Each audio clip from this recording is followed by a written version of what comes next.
God made covenants with mankind, but each one was broken by the disbelievers. With every betrayal came new laws, as God's expectations evolved and old commands were abrogated. Now, the Mahdi has appeared to implement every covenant, restore what was lost, and unveil the final covenant.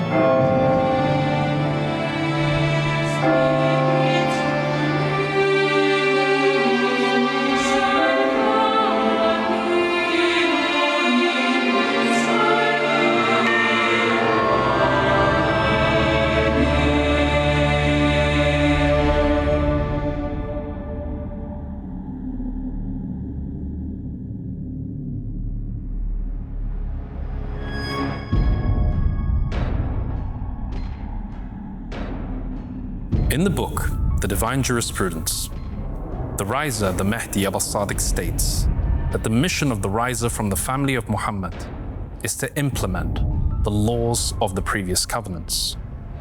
The Qa'im comes reminding the people of the verses of the Holy Quran. He has ordained for you of religion what he enjoined upon Noah, and that which we have revealed to you, O Muhammad, and what we enjoined upon Abraham and Moses and Jesus, to establish the religion and not to be divided therein. When we examine the Adamic covenant through the lens of all available scriptures, whether Judaic, Christian, or Islamic, we arrive at a unified narrative. God creates Adam, peace be upon him, and establishes a covenant with him as the first divinely appointed representative on earth. Prior to Adam's creation, both angels and jinn existed. God informs them that once he breathes his spirit into Adam, they must prostrate to him, as they prostrate to God himself. Through Adam, the obedience and worship of God would now be mediated. The divine will was to be expressed on earth through his vicegerent. And when I have proportioned him and breathed into him of my created soul, then fall down to him in prostration. So the angels prostrated, all of them entirely, except Iblis. He refused to be of those who prostrated. Prostrate to Adam. As a sign of obedience to God, this marked the establishment of the divine order on earth through a representative. Those who submitted, namely the angels, were honored and blessed. What's amazing is that the Mahdi Aba Al-Sadiq brought this story to the Judeo-Christian world by stating, although this narrative is not explicitly found in the canonical Hebrew Bible, it was nevertheless preserved in apocryphal Judeo-Christian literature. By showcasing this narration, he proves that prostration and a refusal to prostrate did indeed occur. And this story predates Islam. It was preserved even in Judeo-Christian tradition.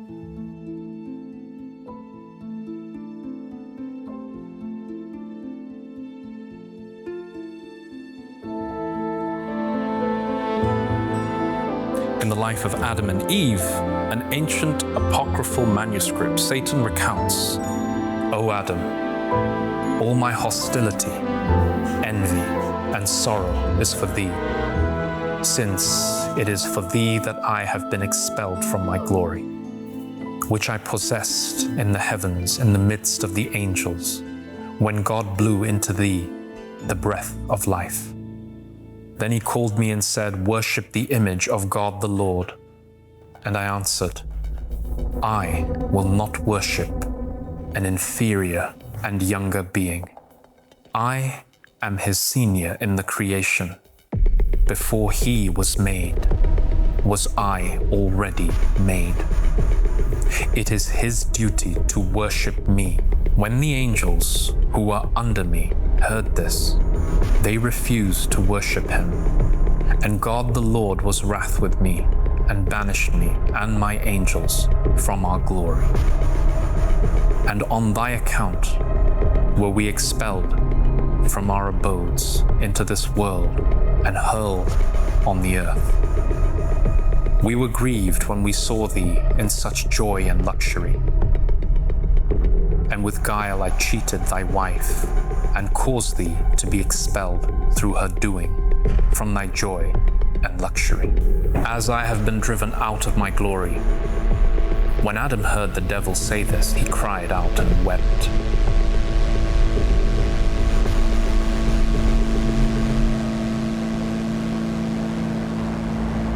The Adamic covenant was the divine order to prostrate before Adam, peace be upon him. That is, to acknowledge and worship God through his chosen representative in creation, the one who bears within him the Spirit of God.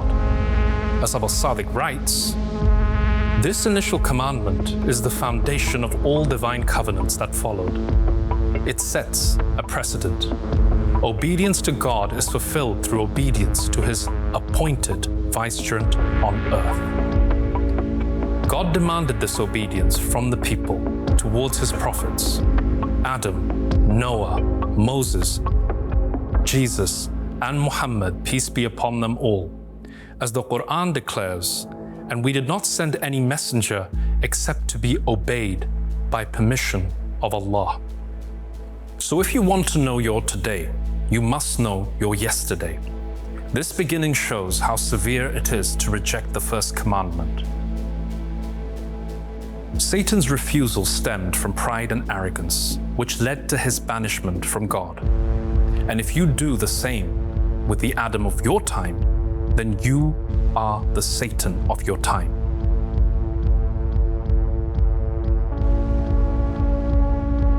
Because rejection means banishment. From the teachings of Islam and the preserved words of the Prophet Muhammad and his purified family, peace be upon them, it is clear the essence of all religion is rooted in that first divine command, obedience to the representative of God. In a powerful narration, Imam Ali, peace be upon him, said, "Take a lesson from what Allah did to Iblis. He nullified his long deeds and strenuous efforts. Iblis had worshipped Allah for about 6,000 years, and all of it was invalidated because of arrogance for just one moment." So who after Iblis can feel secure from Allah while committing a sin similar to his?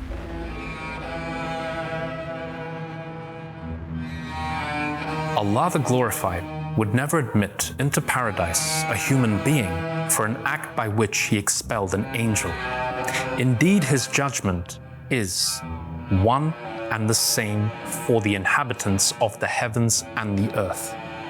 According to many traditions, hellfire itself was created as a result of violating this first commandment.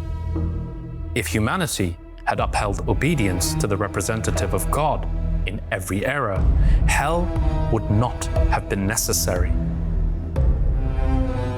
The Prophet Muhammad, peace be upon him and his family, said, "Had the people all united upon the love of Ali bin Abi Talib, Allah the Almighty would not have created the fire." And this is the true meaning behind the Prophet's famous saying, "Whoever dies without knowing the Imam of his time dies the death of ignorance." To know the Imam of your time is not simply to know his name. It is to recognize him as the Adam of your era, to obey him, to worship God through his authority, and to fulfill the first divine law by submitting to the one God has chosen. Thus, the command to prostrate to Adam was never abrogated. It continues through every appointed successor across time, and it remains eternally relevant. The believer in every age is commanded, prostrate to the Adam of your time.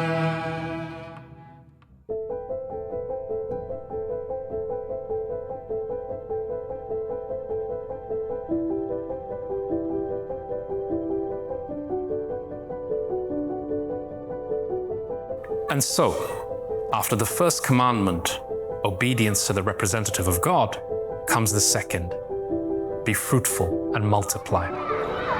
In the book of Genesis, the divine covenant with Adam, peace be upon him, continues with a series of sacred directives. After appointing Adam As his representative on earth, God bestows upon humanity its foundational responsibilities. Be fruitful and increase in number, fill the earth and subdue it. This second commandment is not limited to Adam and Eve alone. It is a universal call echoed throughout time and across every divine covenant.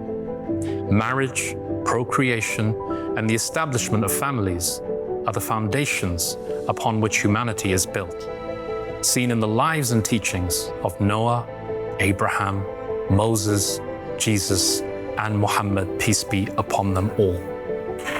In Islam, the emphasis on marriage and procreation is deeply rooted in prophetic tradition. The Prophet Muhammad, peace be upon him, and his family said, "Marriage is part of my sunnah, and whoever does not follow my sunnah has nothing to do with me."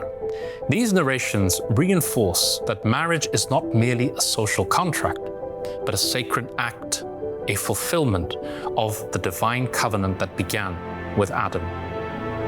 Through marriage, mankind fulfills a divine commandment, ensures the continuity of the human race, and establishes the foundation for moral and spiritual education passed down the generations.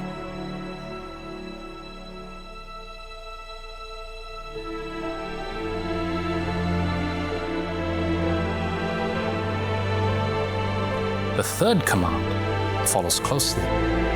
Fill the earth and subdue it. Rule over the fish in the sea and the birds in the sky, and over every living creature that moves on the ground. This is a specific mandate directed first to Adam and by extension to every divinely appointed successor in his line. The order of these commandments is deliberate. First, obedience to the representative of God. Second, to be fruitful and multiply, ensuring growth and continuity. Third, to rule and exercise stewardship, establishing divine governance. As the Mahdi Aba Al-Sadiq explains in his book, this is the divine structure of sacred governance on earth. A balance of spiritual submission and worldly responsibility. The Prophet Muhammad, peace be upon him, and his family profoundly summarized this divine balance when he said, "When a person gets married, he has completed half of his religion, so let him fear Allah regarding the other half."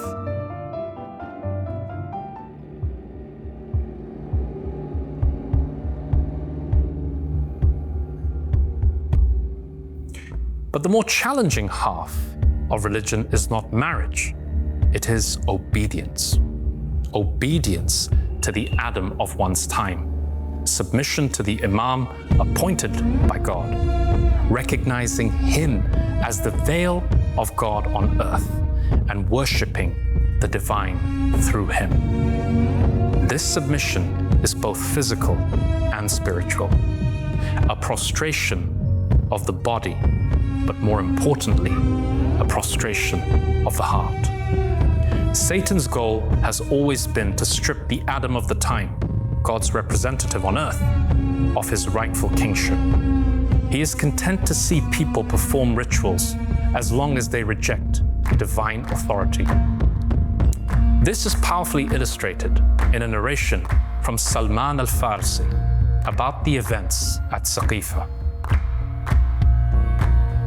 Imam Ali bin Abi Talib asked, "Do you know the man who ascended the pulpit and preceded everyone in pledging allegiance to Abu Bakr?" Salman replied, "No, but I saw that he was an old man leaning on a cane, with a callus on his forehead from his long prostrations. He was the first to pledge allegiance, tears running down his cheeks, saying, 'Praise be to Allah that He did not take my life, so I could see you here.' Then he pledged allegiance and left. Imam Ali, peace be upon him, said, 'That was Satan. May Allah curse him.' This chilling narration captures Satan's true agenda: to disrupt the succession of divine authority on earth while cloaked in piety. The devil does not oppose religion. He opposes divine governance. He is pleased when worship is stripped of allegiance to God's representative. As the Mahdi, Aba Al-Sadiq warns, Satan has no objection to religion. He objects only to the Imam. He permits prayer, fasting, sermons, even mosques, so long as they are stripped of divine authority. This is why the Prophet said, peace be upon him and his family, a time will come when devils will sit in their mosques teaching people their religion. Satan is not opposed to religiosity. He is opposed to the Adam of your time. His goal is to sever the link between heaven and earth, between revelation and power, between the mosque and the throne. But true religion, as Aba Al-Sadiq said, begins and ends with allegiance to the representative of God. Without him, worship is empty and knowledge is veiled. And so we return to the essence of the Adamic covenant. 2 commandments, 2 pillars. Submit to the Imam of your time. Marry and raise a believing nation. This is the first divine law echoed in every generation. May God make us of those who uphold it.